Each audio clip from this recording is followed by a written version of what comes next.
So hi, welcome to PostingCast. This is episode 6, and today we have got our Zoomer correspondents on.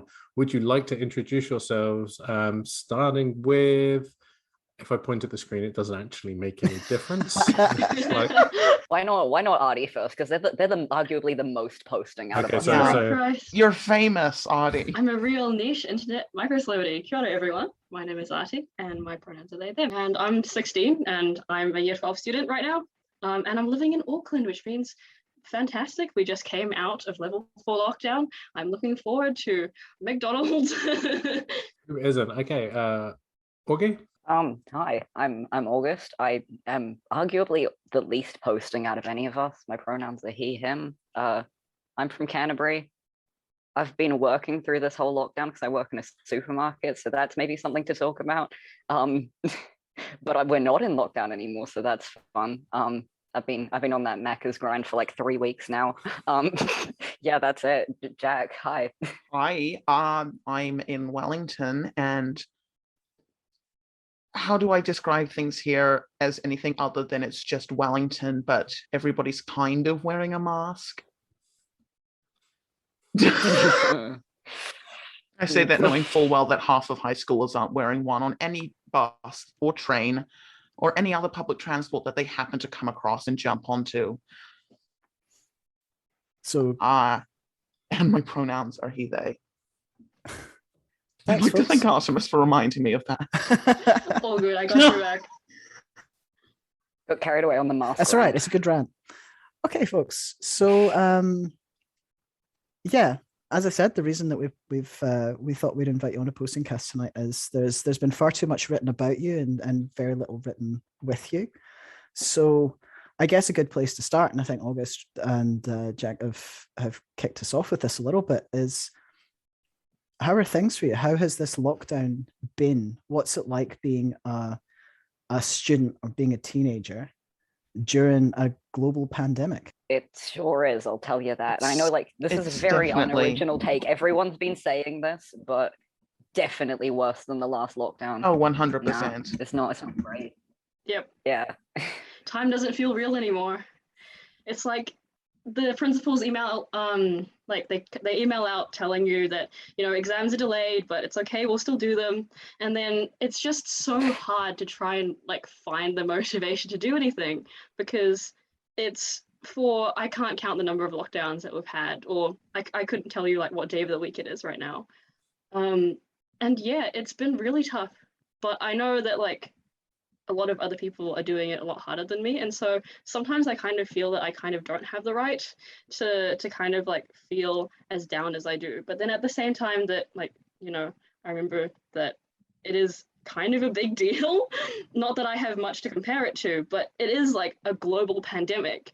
I have family members who could be in danger if they ever got COVID because they're immune compromised. And I just kind of remember that, we kind of all have things that we kind of need to deal with in this pandemic. And yeah, it's sure been going. It's sure been going. We're definitely living in a society right now, I'll give you that. I feel like that sometimes. It's certainly happening. So you said that this time around has been harder than previous lockdowns. What's changed for you? I think in a way, things almost feel kind of more uncertain. I mean, part of it for students definitely is the time of year, September, as opposed to April, March. March, April, that's the beginning of the year. It's okay. It's just some kind of extended break. Yeah, for sure. Yeah, it was and also, last year I was in year 11. Yes, I was doing NCA, but it matters a lot less than NCA level 2, which I don't know if I said I was in year 12, but that's what I'm doing now. It's not great. And now I literally have my mock exams next week. So that's definitely really cool. Yeah.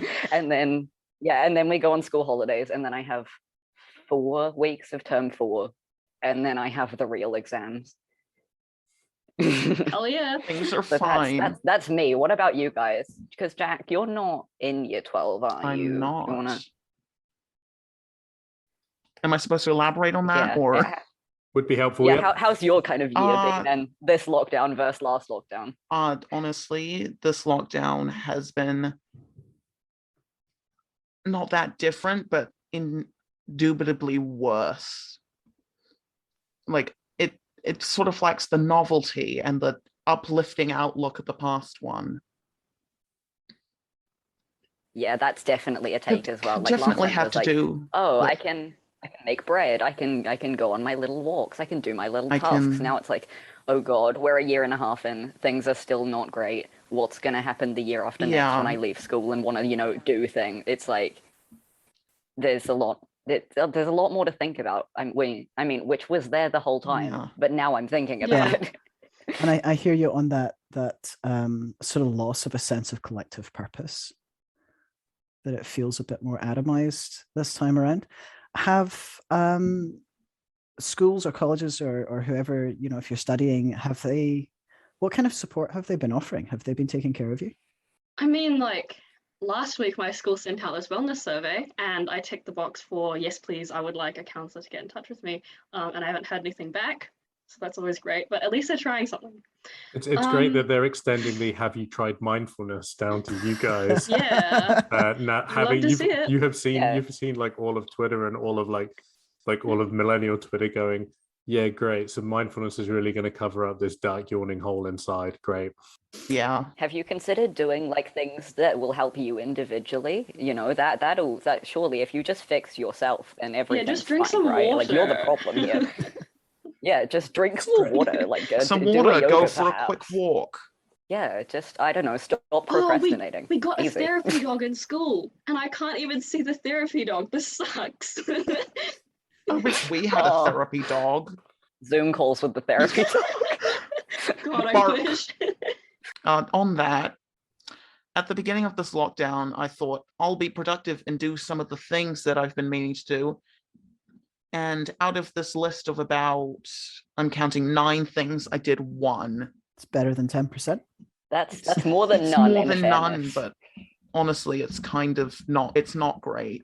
Yeah, for sure. I feel like it definitely is kind of radicalizing us into a thing that I feel like a lot of people are only realizing like a lot later on in life, which is like, the whole your productivity not defining your worth. Like I feel like a lot of us are kind of realizing that a lot earlier and hopefully learning to like not beat ourselves up as much over it kind of now rather than when we're in our 30s and we've already been like doing job things for a long time and it's a lot more ingrained Look, into do you us, have which, to you know- attack us so personally on our own podcast? We invite you on here, you snot-nosed kids, and You just invite me into brutally your own home it. and then you Which- attack me like this.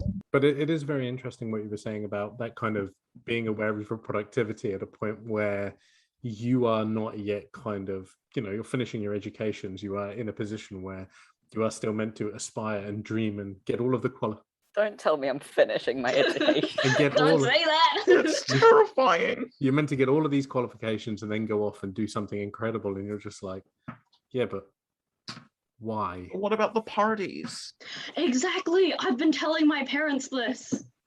Because we were having like a sort of fight about like my motivation, because I've been really, really struggling to, and it's not just like over lockdown, although it obviously hasn't helped things. For a long time, I've just struggled to be motivated to do anything. And this is like, part of the reason why I went to the GP and was like, hey, please refer me to a psychiatrist.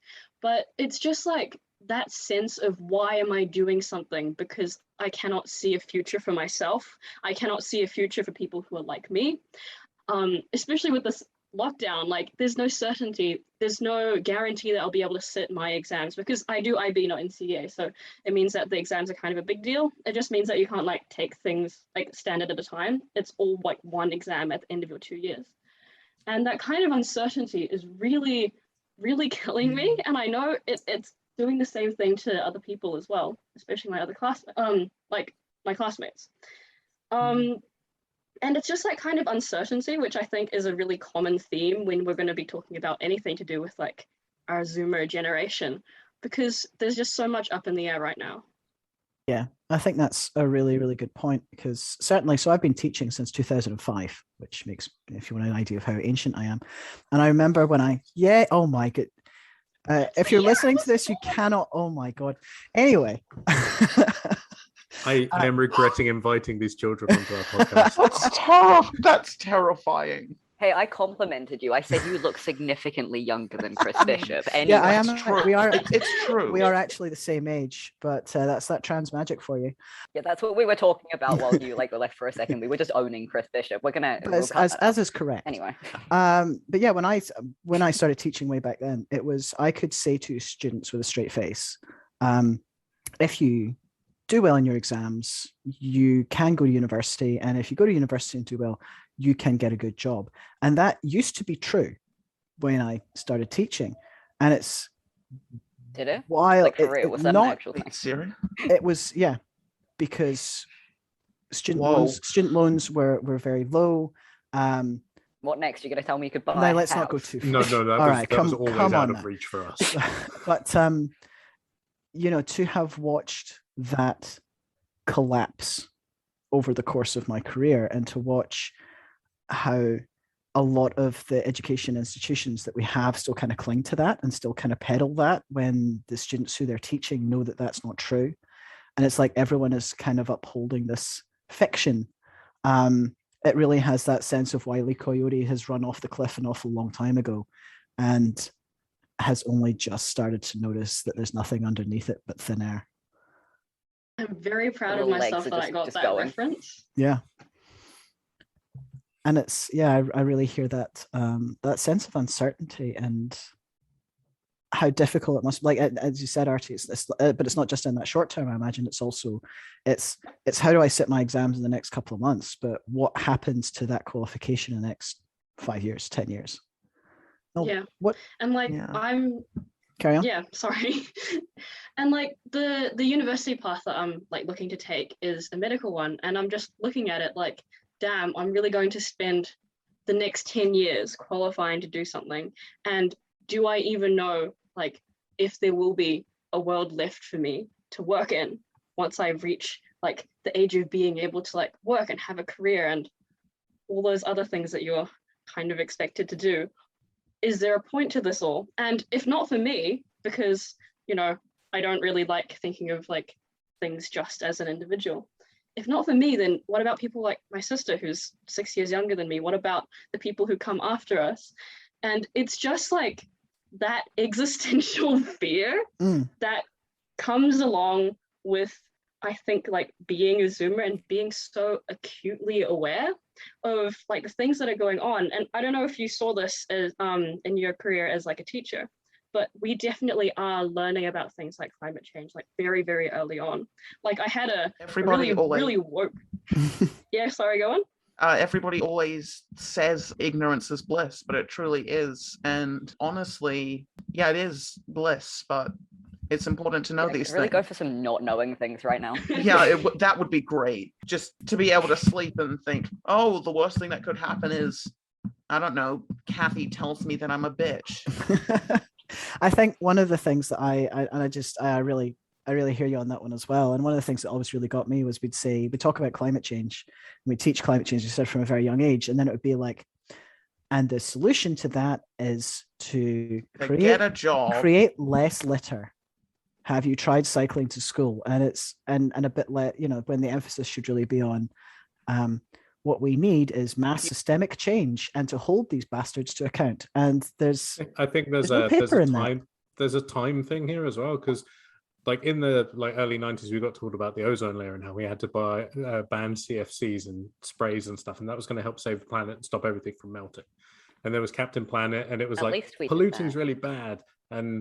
But from our point of view, that was 30 years back now. And it was oh yeah, if we don't do something bad is going to happen a long way down the line.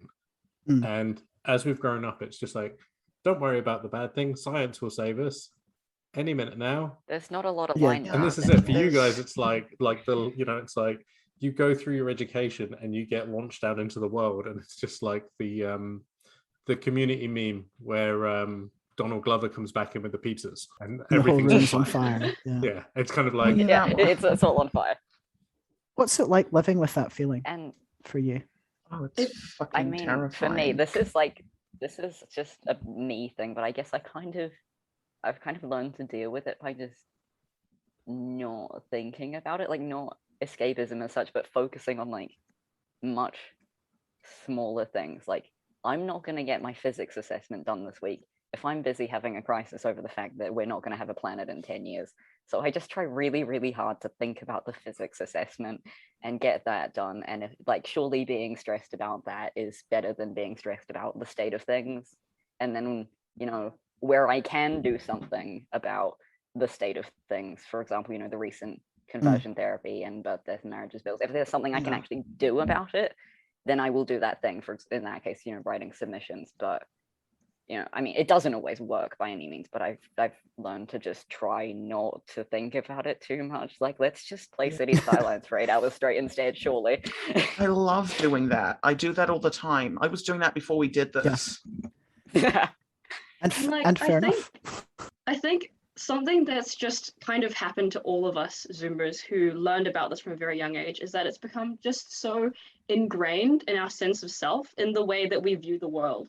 And it's just kind of like, we don't know anything different. And so this is normal to us. Knowing that we might not have a future in 10 years is normal to us. Knowing that we live in a world where huge corporations like control the direction our world is taking, but we'll still prioritize profits over, you know, like people not dying both in the short term and the long term. We were born into a world where all we've ever known is that unless people do something, we're fucked. And yet they say that the people that need to do things are us. We don't have that kind of power. I was kind of thinking about this, like, and the kind of like having only ever known a world that very politely is a bit fucked, in the context of what your other episode, the one about kind of 9/11 and all that stuff. Like, you know, all three of us, we've only ever known the post 9/11 world. Like, that's just the way things are.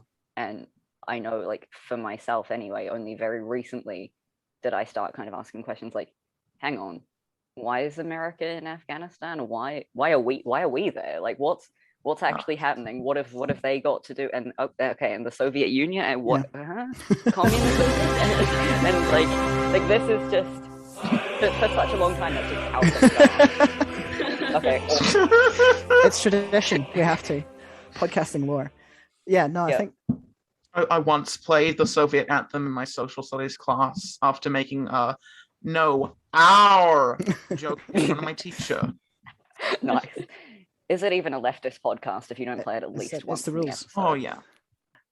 Yeah, because it's always been like this. I mean, Yeah. I was going to ask that question about, as far as you're concerned, like that bike dad and I come from like fucking Narnia, you know, in terms of our like cultural production. Normal Like what was, island. but what I mean is, we come from like a time where like countercultural stuff was kind of, you know, yeah, we're not going to sell out to the man, and we're not going to, you know, kind of do all that kind of thing. Whereas that was kind of in the kind of, we're just going to like not buy the corporate stuff and things like that. Whereas now it seems that there's kind of a collective, there's kind of a collective thing around that we kind of see with Zoomers, which is you're a lot more like, no, the counterculture stuff is fuck capitalism.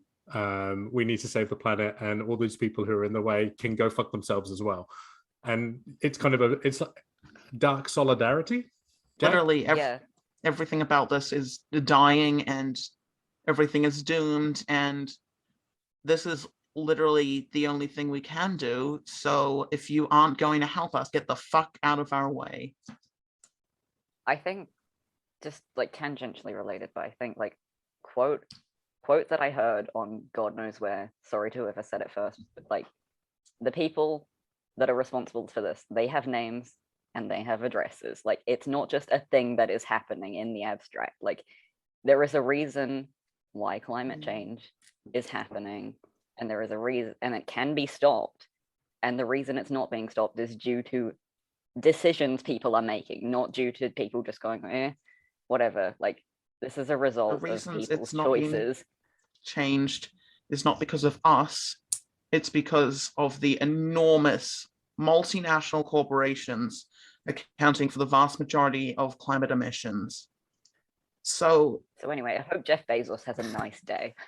yeah, I hope you have a nice day before you I have hope a he lot makes of lots not of nice friends. days.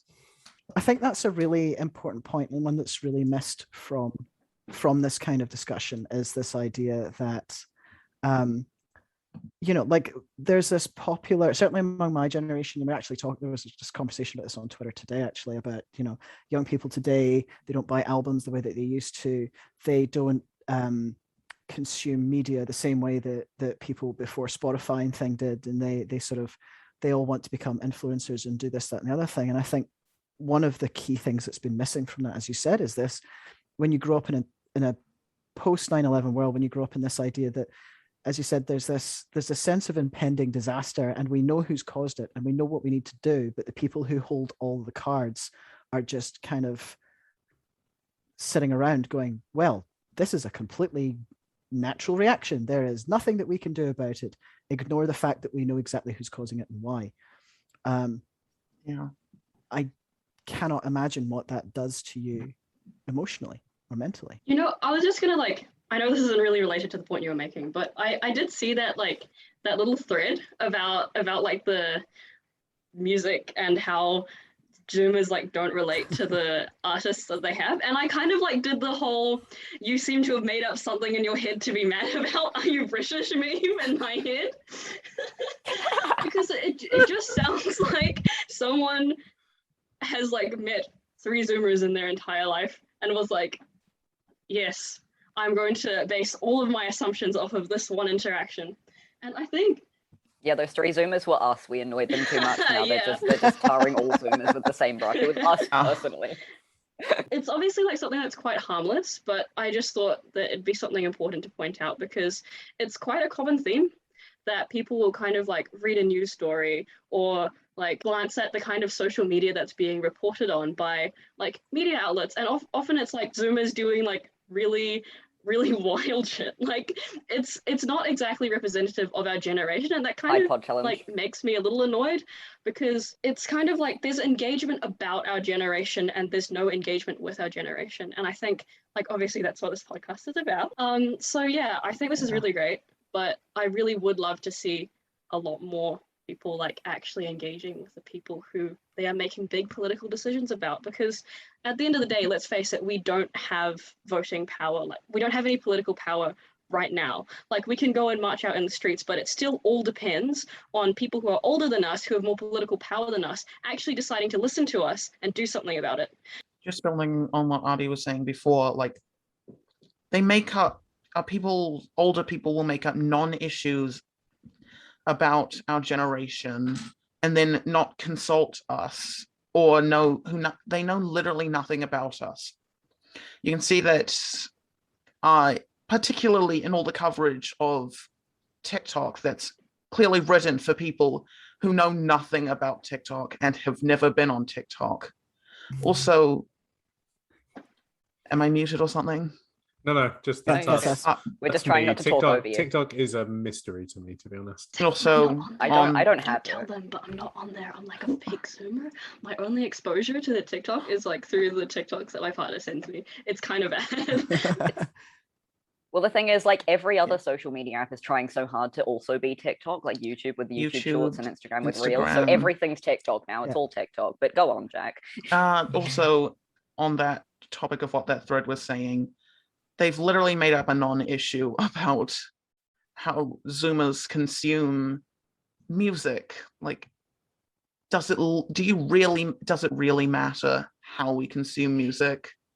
Also, it's a bold statement to say that nobody uses CDs anymore, given that I have a 50-strong collection of them. I'd just like to elaborate on that real quick, sorry.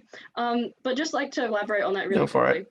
it. I think it's not just a one-off thing. I think it's a pretty consistent trend that to kind of ignore and take away the power of our generation's voices, in the mainstream, were quite belittled, and it's sort of a way of making everyone turn a blind eye to the voices and real opinions that we have, because for a lot of us, what we have to say sort of matters, because we're talking about our futures here. We kind of want to live, and it's just this really strange cultural phenomenon of making up something to get mad at. And of course, the whole talking about a group of people without, knowing anything or consulting any of that group goes, double, triple, quadruple when said group is not all, white or middle class or cis or straight or, neurotypical. Yeah.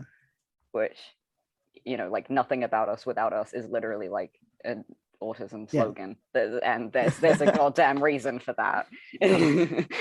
I think it's one of these, it's as some I say, been working in education for a long time, and it's that when I started teaching, I had sort of bands and music and films in common with the oldest students that I taught, because I wasn't that much older than them. I was in my early 20s. And then I sort of passed this horizon whereby the bands and the music and the films that they were talking about, I might have heard of, but not listened to, and that was okay. And then you sort of pass through yet another horizon where it's like, I have got no idea what they're on about at all. And I think we're actually at a point now where it's stuff as fundamental as the way that we consume media at all.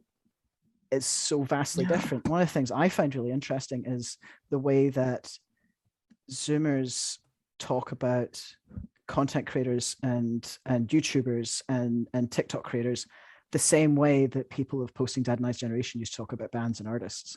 And that's not a bad thing. Like, I'm absolutely not making a value judgment on that at all, but I think it's a fundamental disconnect in the way that we view what's important to us and the kind of media that we consume.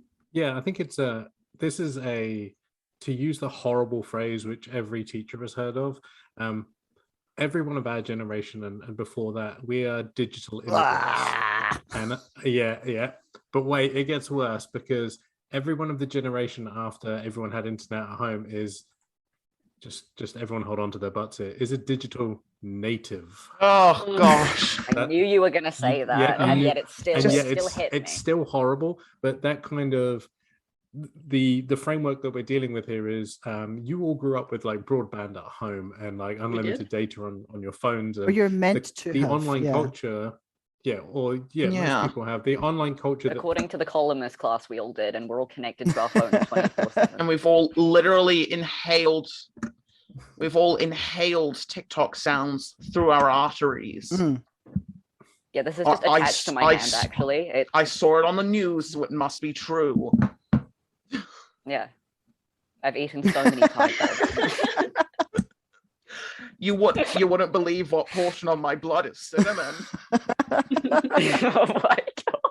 You know what I like about the cinnamon one is the cinnamon challenge was around like in the 90s, like when they just started filming it. That's much the like only the difference. Coolest. everyone was doing that at parties, man. It was like, I bet you can't. I was clearly. Whereas now it's just I was going to like, very Go different on. parties to you. I don't know what to say. Everyone's got You their have hands to up. go to parties. August. Yeah, what about it? What? As I say, everyone's got their hands up. So I'm like, August. Oh, I had my hand up about 3 points ago. I can't for the life of me remember what it Okay, was so about. everyone's put hands down. No, this is. I think it's like there's so I love this idea of Zoomer appropriation, because I think it's actually a really valid point. Like there's a lot of kids it's this weird sort of kids these days don't know how to do X, Y, and Z, and yet at the same time we are going to. And I say we because it is people of my generation. Like it's that there's the boomer landlord class that hold all of the money and all of the power. There's the millennials who are treated as little children by boomers. Like Posting Dad. Well, you're the We are avocado like toast Posting Dad and kitties. I are in our like mid to late 30s, and we are talked down to as being much younger than we actually are. You must own this many houses to have Absolutely, valid yeah. opinion. It's feudalism by another name. And then our generation is looking at your generation with a sort of, I have got no idea what's going on. And there was that viral tweet that went round about, you're a proper adult when like you see a group of teenagers and you're terrified of them. And I was like, oh man, really? That's the discourse now? Like, I don't know. I guess I'm a proper adult now. like we should be frightened of you, but not for the reasons that people think. Because you're going to come after us with the guillotine. We will deserve it. So I just kind of like wanted to chat about social media for a moment, because it's the PostingCast. We're with like the Posting Dads. We're all posters. We've been united by Twitter.com. And Actually, talking about posting on this cast would be a first because we so Not sure how rarely I do. feel about this, oh man, but carry on. It's the everything except posting cast. oh man. In class, my theory of knowledge class, because I'm an IB student, we were talking about like the impact of social media on political movements, on like kids these days. And I just like wanted to chat about that real quick because there was like a point that was made about like, oh, you know, nothing of consequence has ever come out of political movements on social media. And I think that that really does not hold true, especially for our generation. Yeah. And I just like wanted to like get your thoughts on this because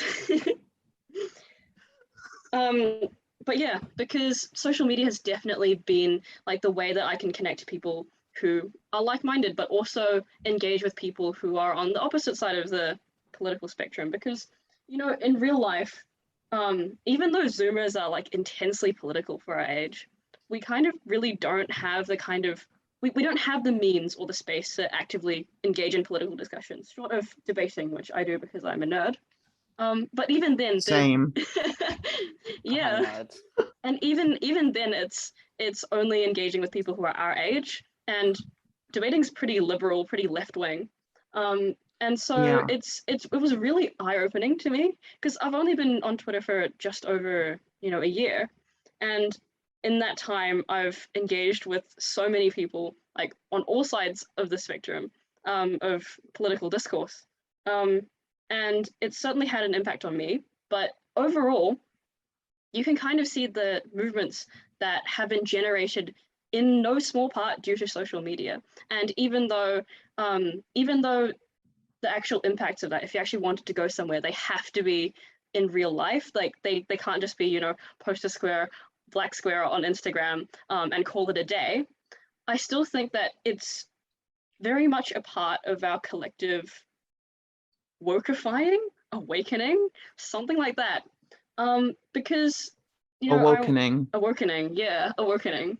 And certainly it started at a very early age for a lot of us, I'm sure, because we all kind of like learned about climate change and stuff at a very early age. But certainly it was a space where, for me, it developed a lot, and I formulated my, you know, proper political opinions after seeing all sorts of perspectives. So what do you guys think? Yeah, I mean I've just realized Jack's got the hands up, and Shit, I I don't. So still Jack, do. You I go. I think I did have something to say about social media. So, yeah, social media is If you don't, I can go and you vitally can think. But important. It's everything for this generation. Like, and obviously Especially in it has its issues, but it is everything. And you don't. It's without social media, our generation wouldn't have the same sense of collective consciousness that we have without social media. I said what for I better or for said. worse. Because yeah, like Artie, I also started posting formally on Twitter a bit before the election as well. That's when I kind of joined Twitter, but I already had kind of, you know, takes and opinions mainly through just kind of, you know, being queer and being trans and like being involved with that kind of stuff at school. Like I helped set up my school's pride group, which Me is too. still going by some miracle. Well, not really. They wouldn't start, but yeah. So that was kind of my introduction to politics, and then my takes and my posting have kind of developed from there into, you know, other areas. I feel like we all kind of start with one issue that we care about, I guess was my point, whether that's, you know, climate change or like any kind of personal identity that we hold, and then we kind of, you know, find other people that share similar opinions and grow outwardly from there. And social media, for better and for worse, it's a tool for that. I think for me, I kind of started my journey more offline because I wasn't allowed to sign up for social media until I was 13. And so I signed up on my 13th birthday, and then I never actually started using that account until 6 months later. So my first Happy birthday, you get posting. Yeah. My first experience with social media was I think it was during April of 2020 when I signed up for my first and incredibly cringy Twitter account. I remember that. If anybody can find it, I am, pardon? I remember that. Like, as like a Greenie memes origin story, Jack was my first follower, and we would like send each other memes that we made. And so like we've come this Yeah, far. that was our and now we're on a origin podcast origin together. story. This is so cool. I did And I just showed up and started like annoying you on Twitter, Artie, and now we're Hell pals. yeah. I did have another terrifying account before then, because it was just full of extremely weird the resistance takes on American politics that I'm just like, the entire system is broken. But I digress. What I was talking about was beforehand, I started off with just like a view of being obsessed with equality and justice. And I mean, first off, all my family was like, let's support the Labour Party. So I was like, sure. And then people I knew offline were like, the Green Party is more progressive. So I thought, who? And then I was just like, there's a Green Party? Who's that? And so I researched it and I was like, yeah, this is definitely better. And so then I started my current Twitter account with a really weird name that I changed. And then I volunteered with the Green Party, and the rest is history, as the boomers say.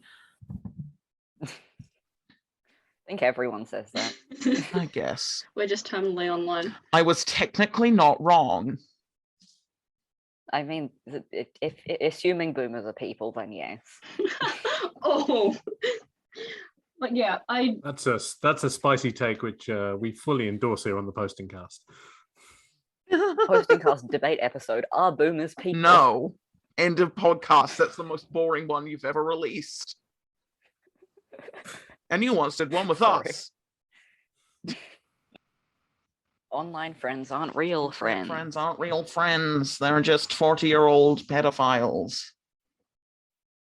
I think it shows in the way that certainly people of the older generation talk about social media, and the way that they minimize the relationships that are made on it. They minimize the organizing that takes place on it, and it's, I think, Jack, you've made a really important point there around how the internet is fundamentally unsafe for lots of people. And I know that among you, you've had some pretty shitty experiences dealing with adults and online, either not being taken seriously or things that are a little bit more sinister. And it's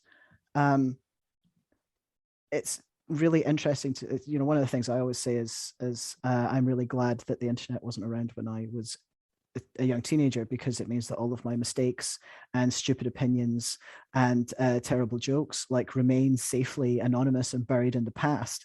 And it must be so different to you where like, you've got the cringe first Twitter account, which is still floating around out there somewhere. People are really quick to post, I've got the receipts, the screenshot, Yeah. Is this you? And it's just, what is it? Artie, I think you've had your hand up for a bit. Really keen to hear your facade. oh man, I've got a couple of thoughts on social media, but just like to go off of that, yeah, just a few thoughts. But like, just to go off of that, because I really hate to use that phrase. Like, what was it? Like Digital natives. digital natives. But it's something that's kind of like been very ingrained in us. Like, we've been taught it from a very young age. Whatever you post online stays online. You have to be very careful about what you post. I was a media studies student, and that was something that was definitely like hammered home into us. And so that's why I always I always think about what I post. And all I think when I'm like saying stuff on whatever platform is, like, I'm either going to look back on this when I'm much older and be like, wow, I was a really cool teen, or wow, why did I say these things? But I think personally, at least from my standpoint right now, social media has done much more for me that I think like it outweighs the kind of risks, at least that I see it, because I'm able to mitigate those risks. I'm able to like control a lot of them. Like, you know, I have weirdos like Damien Grant sliding into my DMs occasionally, but then at least I can call them out for it and I can hold them to account because this is a public place and I can be like, hey, this person has done something that's not good. And now that's like, this person came into my house and did this. Look at this. Exactly. But I think my posting house. Yeah. But My word dungeon. Something, a part of social media that has been quite important for me, like as a queer teen, has been the sense of community, but also the kind of answers that it provides. Because I think as it stands, like our education system, you know, it's great, it's improving, but very slowly. And because of like significant stigma around like just neurodivergency, queer issues, like it's not something that's very readily brought into the classroom. And that's like the classroom is pretty much the only safe and guaranteed setting for these kinds of discussions to happen. And so social media was, in a way, like the answers to the questions that I had been asking myself. And I recognize that this is potentially a dangerous thing, but I just want to acknowledge that social media is significant for my generation, especially people like me, because in social media, we found a home that we had not been able to find otherwise. And we had found people who were accepting of us, who had shown us that we're not alone in this universe, that we're not by ourselves, that we don't have to suffer alone. That kind of loops around to what you were saying at the beginning about your thing saying, you know, social media has never created any solid political movements. Now, forgive me for kind of whoever your lecturer is, like they're an idiot, because I'm thinking about somebody recording the murder of George Floyd last summer on their phone and putting it on social media. I'm thinking about the repeated things that have gone onto social media and sparked revolution, or political activism. I'm thinking about the Arab Spring in Egypt and places like that, where it was organized via social media. Even and this is before your time, kids, the London riots of 2011 were organized via BlackBerry Messenger, which was end-to-end encrypted, so the police couldn't get into it. Like, the idea that social media, they think like social media, I think they've got this idea of Minions memes and Sam Grover's Twitter account and things like that. Social media is actually the whole, you know, the whole transfer and the reach and branching of information, which kind of brings me to what else you were talking about just there, Artie, which is, hey, Zoomers, what's with the goddamn genders? Why are you all so gay? That's kind of what my hand up was about, actually. I was just going to say something before I let Org talk about what he definitely wants. Go for it. I think that the approach of Zoomers to social media has to be fundamentally different to what other generations' approach is, because it's, if you see the internet as a map, I mean, as like the woods, we are the generation that grew up in those woods, and we still sometimes get lost, but honestly, we are much more likely to find our way through the woods than other generations. So also, yeah, what you were saying before, Posting Dad. Oh God, it slipped my mind. We're new to the art of podcasting. Be nice to us. We'll tell you guys a story. You know the first PostingCast we did, the one about like turfs and stuff like that. We'd actually recorded for like 40 minutes before we started. Long-time listener, first-time caller. And the thing we recorded was a heap of shit. And we got to the end, and both that bike dad and I looked at each other and just went, "Well, that kind of sucks, doesn't it? Let's just have a chat and see where it goes." And that became the first episode. The episode we planned, dreadful. We had show notes and we had all kinds of stuff, and it was very, for a couple who've been together for like 8 years, we were incredibly stilted and awkward, and it was when we went podcasting, an important milestone. Absolutely, it's a real make or break shit. And it wasn't until we were like, how about we just talk about what it's like to be a trans queer couple, and went from there. Forget kids. What about the family podcast? Not letting him on a podcast. I had a meeting with my students this morning, and had to step away from the computer for a minute for something, and I came back and Posting Lad was there with my headset on, like just chatting away No, I to love my that. students. Oh, oh, no, that's so that's sweet. so sweet. I bet they would I have have- loved that. Surely that would have just like Hey, I think they were hey, disappointed hey. that I came back. Back to actually. the question. But So kind of but what's yeah. the Zoom perspective on gender and queerness and gayness and stuff like that? Because obviously you get a lot of older people saying, well, the kids, they don't understand what they are and who they are, and they can't possibly make any of these decisions about themselves because you're all just children. And you see it repeated again and again from someone who is old enough to be our parents and your grandparents. I mean, like, how does that affect you in like just finding your own identities and not experimenting, you know what I mean? Just finding out who you are. I've been out for 3 years. Well, It doesn't affect me firstly- anymore. Firstly, anytime a Guardian column says that, I personally invent a new gender and add it to the collection. Just so there you go. You said it. So by proxy, I've got one just like in the back. It's ready. It's ready for whatever's going to be on in the news tomorrow. I've But got this I had post-it more note. I'll serious write one takes, but I'll down. let them go first. If they say that they think it's ridiculous that there are more queer or gender non-conforming people, are you sure that are more, or is there just one less because they were all killed in the AIDS crisis, or because a lot of them were killed in the AIDS crisis because people did nothing about that? And two, are people just more open to accepting and questioning themselves than older groups?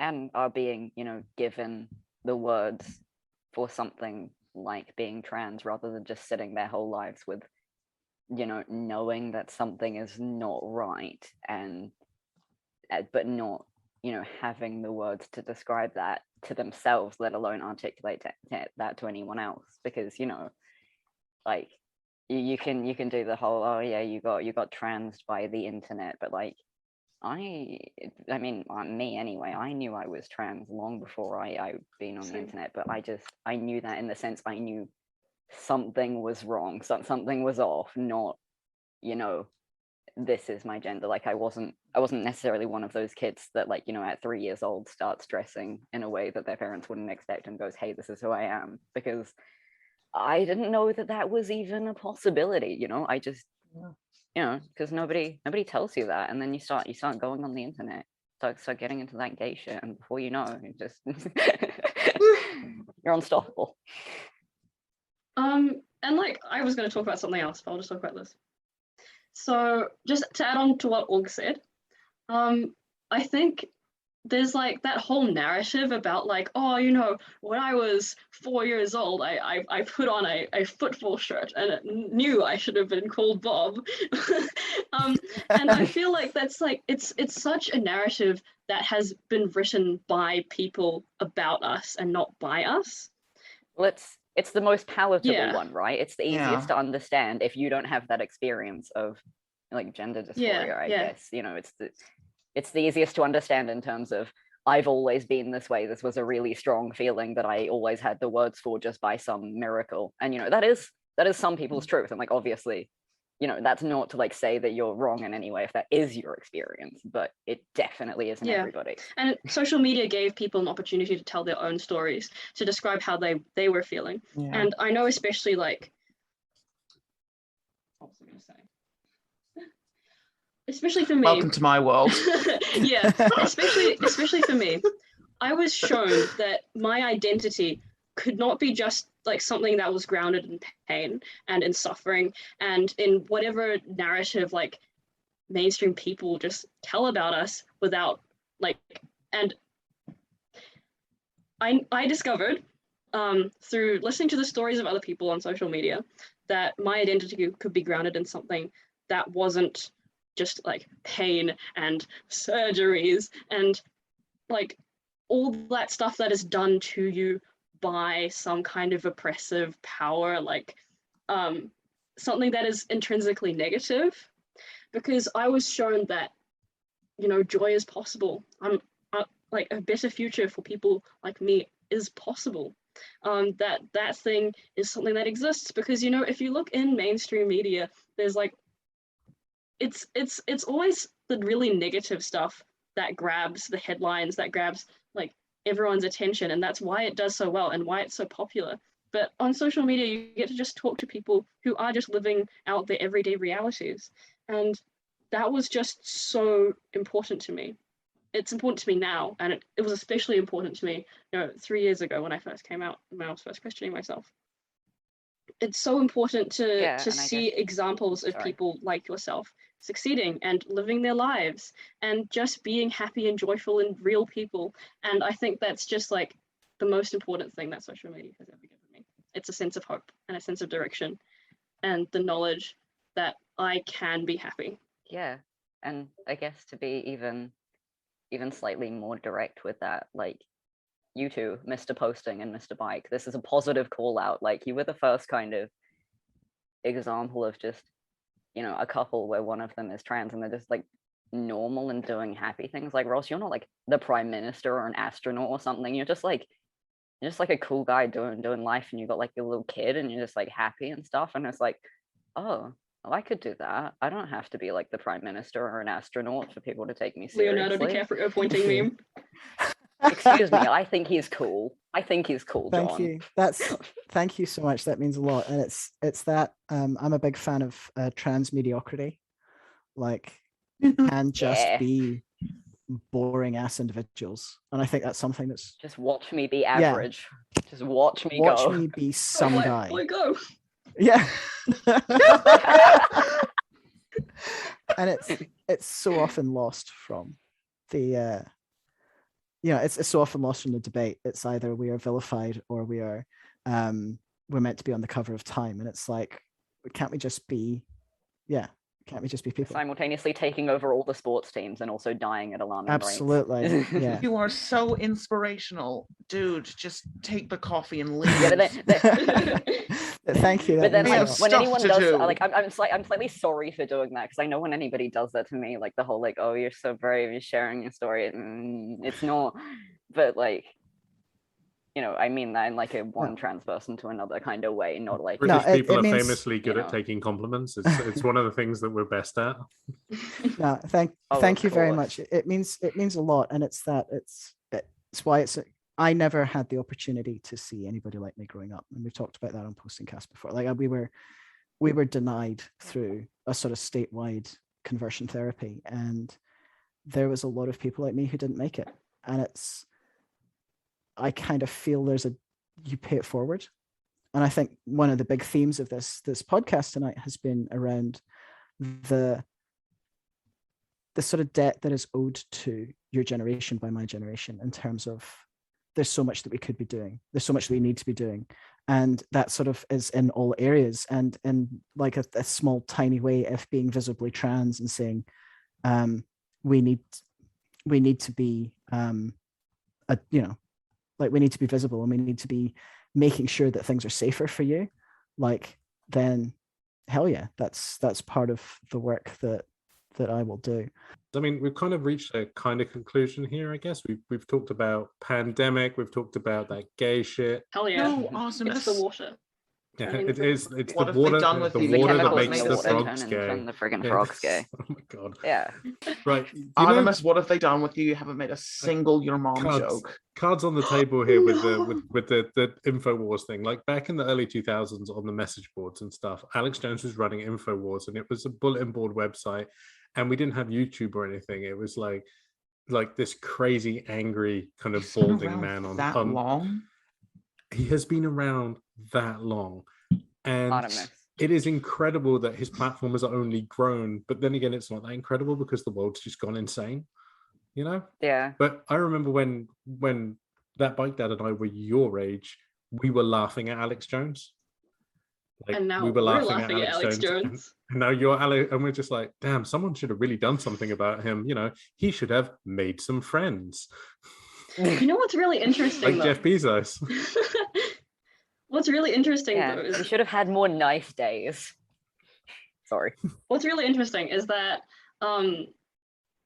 you could like put this in or not, but just like as a comment about social media and stuff, like as a Zoomer, you always like see, you always hear, like, you're always brought up being told, like, you know, you have to be careful, like, what you post on social media, you have to be careful about what you believe. And it's like, not us who are falling for all of the conspiracy theories and stuff. And so Literally. Yeah, the people that know nothing about what they're doing here. It's like people my dad's age who are just exactly. like listening to a bit too much of certain radio stations and repeating it word for word, because I mean, I don't know about every Yeah. school, but like I was in a course, like an English media studies course, where like half of the course was just teaching us about like critical thinking and how to analyze, you know, where information you're receiving is coming from and whether it's trustworthy or not. And Yeah, the people. you know, I it's like no shade to like older generations, but like of course you didn't learn that. You didn't have Yeah. as much internet. You weren't constantly being bombarded with information every waking minute of your life. 100%. Like we used to have, like, if you wanted to find out what the news was, you'd watch the fucking news on TV. Hey, I Or do you'd that. pick up- Horror. you'd pick up a newspaper, or you'd hear it on the radio, which usually came in the UK, obviously, from the same people that did the TV news. So the news was like one single source, and you didn't question it because that's what the news was. And maybe if you were kind of cool and counterculture, you'd be like, yeah, they're just telling you this story, man. They're not telling you the truth, which kind of diverts into the capital protecting its own interests line, and they're making the frogs gay because of some kind of space laser kind of. And what on the internet, all of these things get equal footing, and it just makes it so hard for everybody's granddad to work out what's going on, because it looks authentic. You know, Alex Jones has a fancy studio. It looks like a news channel. It looks like the kind of news channels that boomers grew up with. It's one guy, a white dude, a microphone, and he's shouting about stuff. And Yeah, for them, they're people like, have the capacity to. Individuals have the capacity to create things that look trustworthy and official, like the people that made that fake documentary Plandemic last year. Like, yeah, it's spooky how people can just believe it. Like the same people that were telling us, like, I'm gonna say a decade ago, but they weren't saying it to me a decade ago, you can't trust everything you read on the internet, or you can't post everything on the internet, are the same people doing those exact same things. Reddit on InfoWars. Mom, you said that 3 times. That doesn't make it reliable. they'll see a Minions meme that's like, haha, what is your Minion's name? Your first name of your Minion name is your mother's maiden name, and the second half of your Minion name is your home address. It's the last 3 digits of your credit card number. Like, you can do the whole like be safe on the internet messaging, but I don't know, like you gotta have a bit of maybe critical thinking going on, perhaps. Hot take, critical thinking is good, actually. Yeah. So the way I think that it's like been framed as a debate makes it sound like you can kind of two sides of the thing. Makes it sound like that these things are something. This is something that is up for debate in the first place. This is something that is contentious, is controversial, and I think that's just like the biggest load of crap that has been told to people.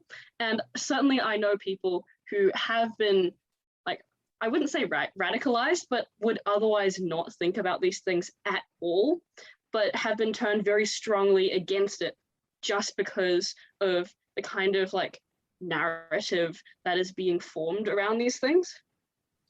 Yeah. And I think that a lot of it stems from the place of not actually like real life interacting with the people who you are debating about, because it's so easy to just it's kind the whole of scary like, trans person on the internet. yeah, exactly. It's so easy to just kind of imagine a whole group of people whose rights you're trying to talk about as just like this kind of abstract concept. And it's kind of the same when people talk about like our generation and our relationship with social media. It's something that's such an abstract concept that it can be debated about, that we can kind of like call things into question, whereas things that are grounded in real life, but also interpersonal relationships, which can be created through social media, that kind of like doesn't happen because you go, hey, this is a real life person we are talking about. And I think in a way that's kind of my role on this Bird app, because that tweet, that tweet that you said you were going to cite in this podcast, I do have a very strong feeling that in a way I am representing my generation, because I'm very aware of the fact that on this platform there are not a lot of teenagers, there are not a lot of people who are my age who have the same kind of like reach, who have the same kind of base that I do. And I think that comes with a lot of political, and I think that comes with a lot of responsibility, both to the people who I represent and like the kind of stuff that I say, and that's terrifying. But if I can kind of humanize like whatever demographic you want me to represent, we can play the oppression bingo. We can play the oppression bingo, but that's kind of like one of the main reasons of why I continue to be on this, because if I don't tell my own stories, then who's going to tell it for me? And I just kind of wanted to be in control of that, and also to be the representation that I so desperately needed when I was little. I think one of the things that I was talking to Kyle from 10200 podcast about us recording this tonight, actually, and I said one of the things that I am consistently impressed by when I see there's you, and there's a small group of you that certainly pop up on my timeline a lot, and it's you are unapologetically of your age, and you don't hide behind that, but you also Is this about the doing your mum joke? don't, Artemis, save us, make one of them. It's more the fact that certainly, so when Posting Dad and I were, in the dawn of social media, way back days of ICQ, etc. Shout out to all my friends on MSN chat. Teenagers tended to hang out with other teenagers, or at least adults pretending to be teenagers. There was very little generational crossover. Or if you were playing in the grown-up sandbox, you were pretending to be much older than you were. And it's really interesting to me to see how you are taken seriously, not every time, but most of the time. And you are unapologetically teenagers, and you fight your corner, and you fight and you win as well. It's delightful seeing you show him. Delightful seeing you taking down people 20 years your senior, as it should be. And I think I think that's one of the things that people find so intimidating about this big generation war, is the fact that you are, as a generation, you're not sitting down and shutting up and doing as you're told. You are very vocal, and you're unapologetic in what you are expecting and what matters to you. And I think that's really at the crux of this. To round his little finger. Oh, can we talk about that? Can we talk about that one tweet though? The one that we were gonna... one tweet? Yeah. Felix's one. Because I was like, as I was in the shower, I was like thinking about it. It was a tweet that was made, and it was to be honest, it's one that you see quite a lot, which is that there are 16-year-olds who are very mature. Oh, it was that one. Yes. Tying shoelaces. Yeah, we are familiar. Don't worry. And it's true, and I think that's certainly from my perspective, and as someone who was a kid who was praised for being extremely mature. Were you a pleasure to have in class, were you? Oh yeah. I was a pleasure to have in class. And it's like, is it maturity or is it trauma? And just at me next time. And I sort of feel that there's a real our concept of what makes a mature person are now very, very different as well.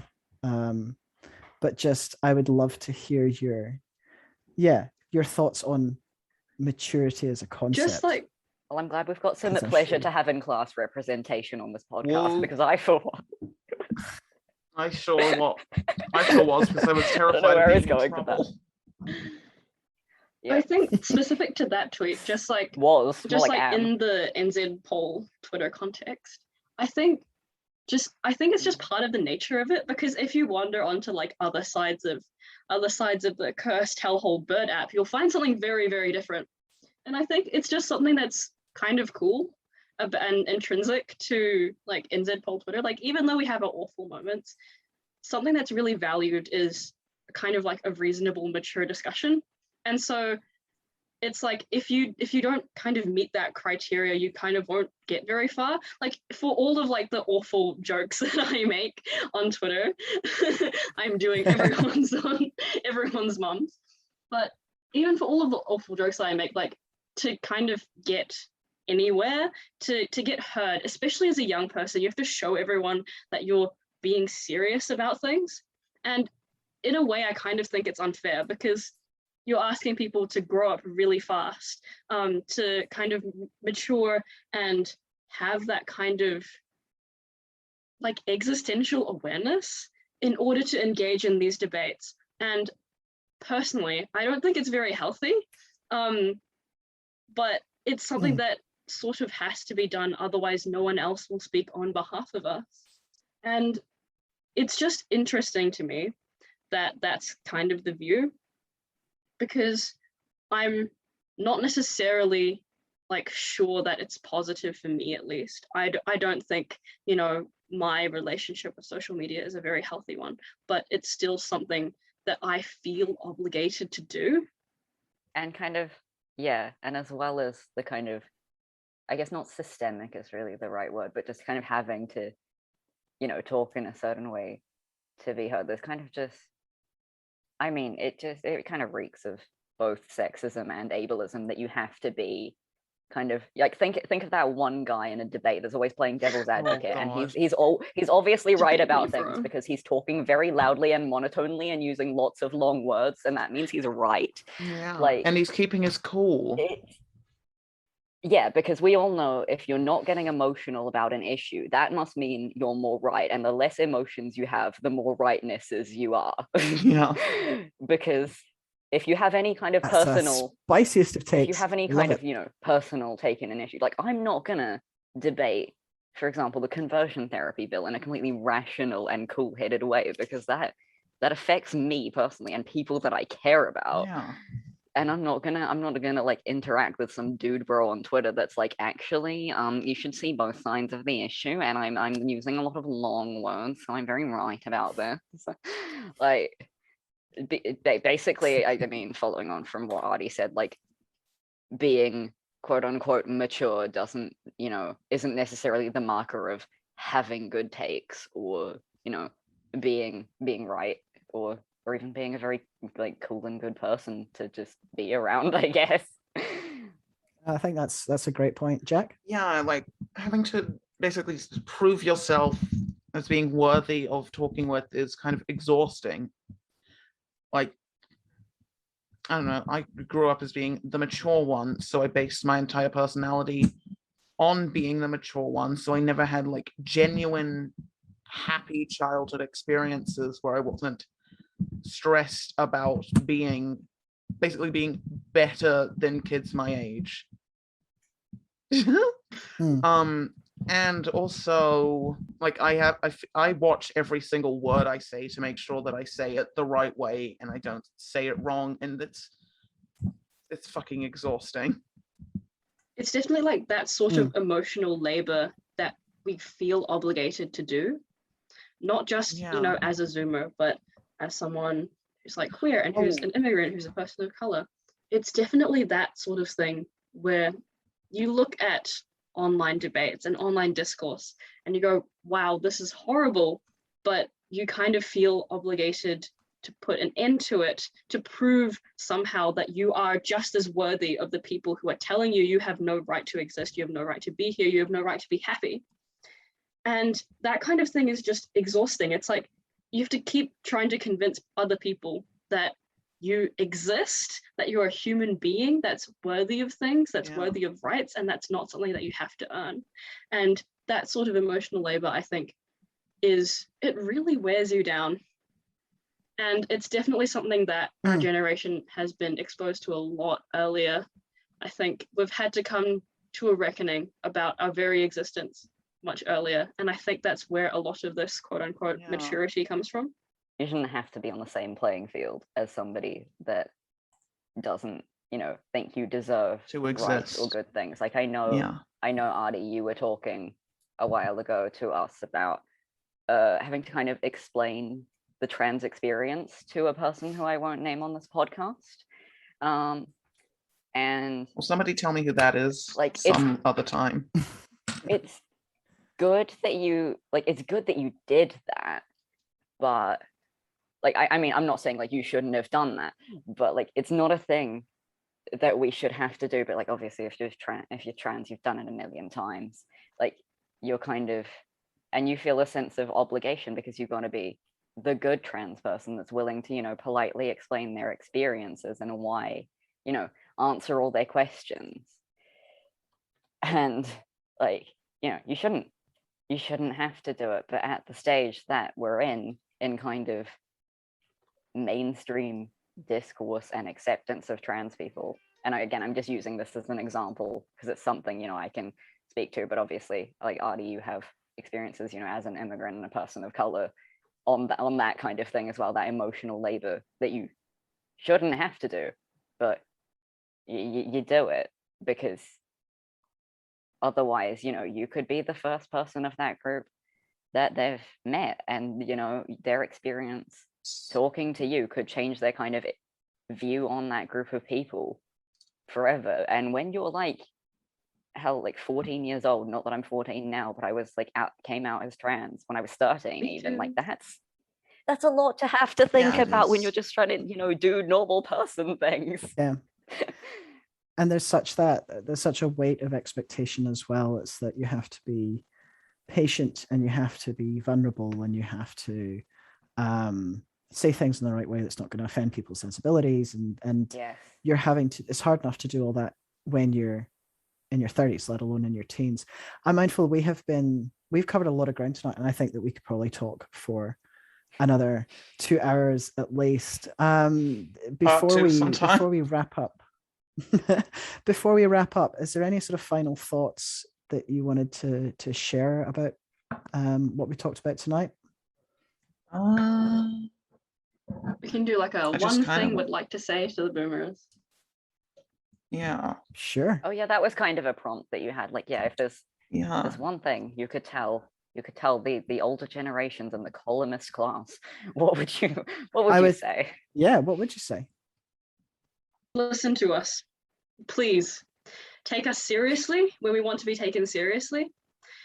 Recognize that everything that you do on behalf of us is on behalf of us and of everyone who will come after us, that your responsibility is to us because we have no political voice, we have no political power. We're relying on you. We're trusting you with our future. And everyone who comes after us is trusting you with our future. And, you know, we're watching and we're hoping that you'll make the right decision on behalf of us. And building guillotines as we deserve. Hell yeah. August? I mean, I guess, you know, we may not have a lot of like the years of experience in the world doing, I guess, you know, grown-up things, but we know a lot more about the way the world works than most of you guys probably did at 15, 16, whatever. Like, I feel like using your experience of kind of your knowledge and your priorities at 15, 16 isn't gonna get you very far if you're trying to build an understanding of the Zoomers. The world is moving on, old man. Yes, yeah. I don't know how like coherent or like sense making that was, but there was something. No, that's a great point. Moving on from that, we need to realize.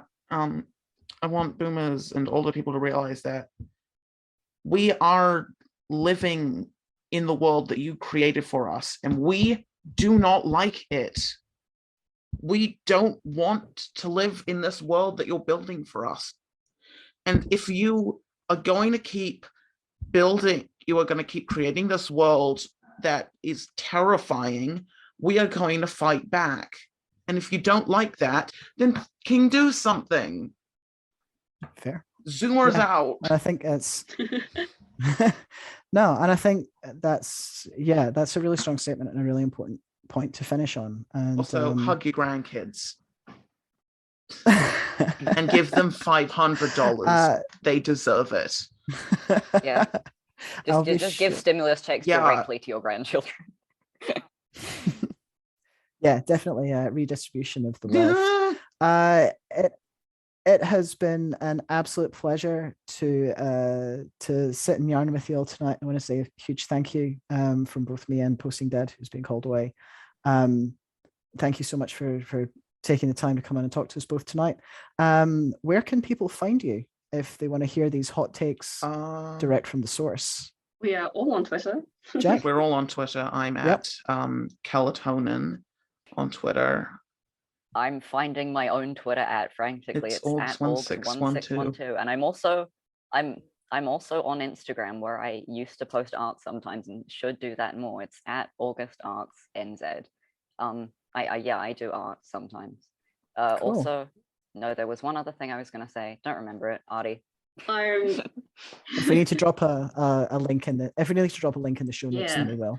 I'm Artie? at Greeny Memes on Twitter. I'm the vintage green sweatshirt, which was a bit. You should have worn that. I now cannot take back. Oh, it's in my closet right now.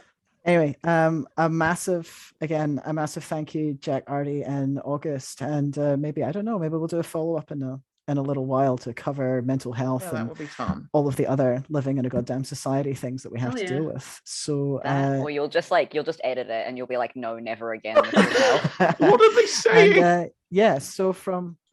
so I'm at that bike dad, and from me and Posting Dad, this has been PostingCast. Thank you very much, and check in next time. Summer's out. Wiggle.